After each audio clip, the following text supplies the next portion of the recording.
1775, the American Revolutionary War began as the American colonies sought to detach from England and its oppressive monarchy. Though many reasons are cited for the revolution, one in particular sticks out as the prime cause: that King George III of England outlawed the interest-free, independent currency the colonies were producing and using for themselves, in turn forcing them to borrow money from the Central Bank of England at interest, immediately putting the colonies into debt. And as Benjamin Franklin later wrote, the refusal of King George III to allow the colonies to operate an honest money system which freed the ordinary man from the clutches of the money manipulators was probably the prime cause of the revolution. In 1783, America won its independence from England. However, its battle against the central bank concept and the corrupt, greed-filled men associated with it had just begun. So what is a central bank? A central bank is an institution that produces the currency of an entire nation. Based on historical precedent, two specific powers are inherent in central banking practice: the control of interest rates and the control of the money supply, or inflation. The central bank does not simply supply a government's economy with money, it loans it to them at interest. Then, through the use of increasing and decreasing the supply of money, the central bank regulates the value of the currency being issued. It is critical to understand that the entire structure of this system can only produce one thing in the long run: debt. It doesn't take a lot of ingenuity to figure this scam out. For every single dollar produced by the central bank is loaned at interest. That means every single dollar produced is actually the dollar plus a certain percent of debt based on that dollar.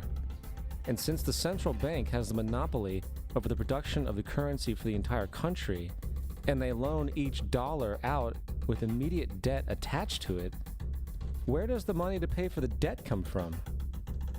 It can only come from the central bank again, which means the central bank has to perpetually increase its money supply to temporarily cover the outstanding debt created, which in turn, since that new money is loaned out at interest as well, creates even more debt.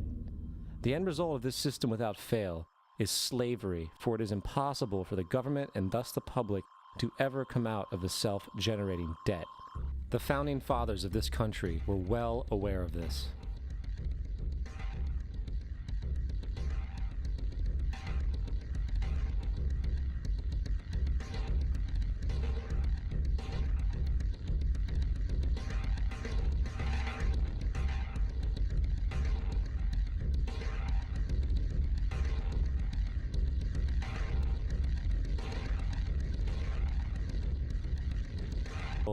Is war.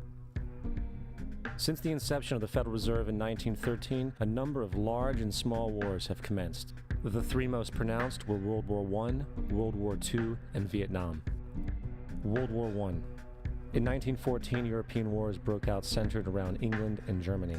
The American public wanted nothing to do with the war. In turn, President Woodrow Wilson publicly declared neutrality. However, under the surface, the U.S. administration was looking for any excuse it could find to enter it. In a noted observation by Secretary of State William Jennings, the large banking interests were deeply interested in the World War because of the wide opportunities for large profits. It's important to understand that the most lucrative thing that can happen for the international bankers is war, for it forces the country to borrow even more money from the Federal Reserve Bank at interest. Woodrow Wilson's top advisor and mentor was Colonel Edward House, a man with intimate connections with the international bankers who wanted in the war.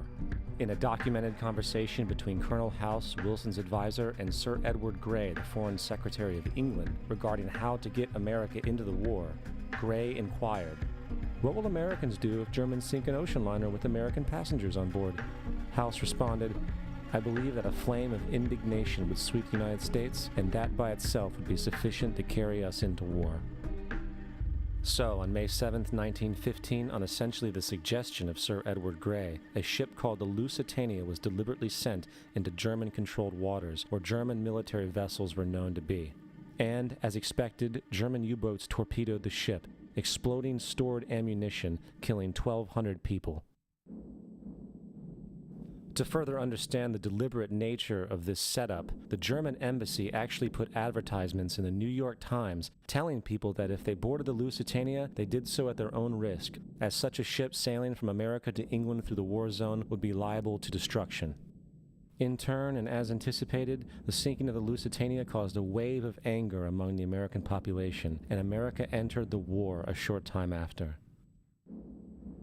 The First World War caused 323,000 American deaths. J.D. Rockefeller made $200 million off of it. Not to mention the war cost about $30 billion for America, most of which was borrowed from the Federal Reserve Bank at interest, furthering the profits of the international bankers. World War II. On December 7, 1941, Japan attacked the American fleet at Pearl Harbor, triggering our entry into that war. President Franklin D. Roosevelt declared the attack was a day that will live in infamy. A day of infamy indeed, but not because of the alleged surprise attack on Pearl Harbor. After 60 years of surfacing information, it is clear that not only was the attack on Pearl Harbor known weeks in advance, it was outright wanted and provoked.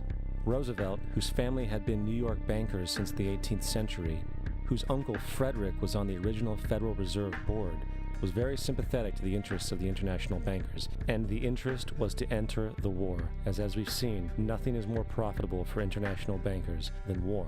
In a journal entry by Roosevelt's Secretary of War Henry Stimson, dated November 25, 1941, he documented a conversation he had with Roosevelt. The question was, how should we maneuver them into firing the first shot? It was desirable to make sure the Japanese be the ones to do this, so that there should remain no doubt as to who were the aggressors.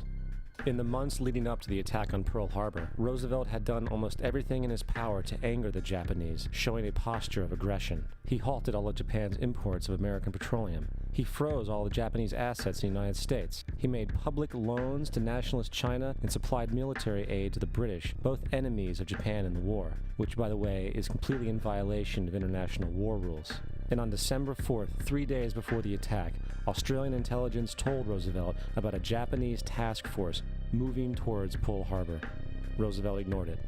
So, as hoped and allowed, on December 7th, 1941, Japan attacked Pearl Harbor, killing 2,400 soldiers. Before Pearl Harbor, 83% of the American public wanted nothing to do with the war. After Pearl Harbor, 1 million men volunteered for the war.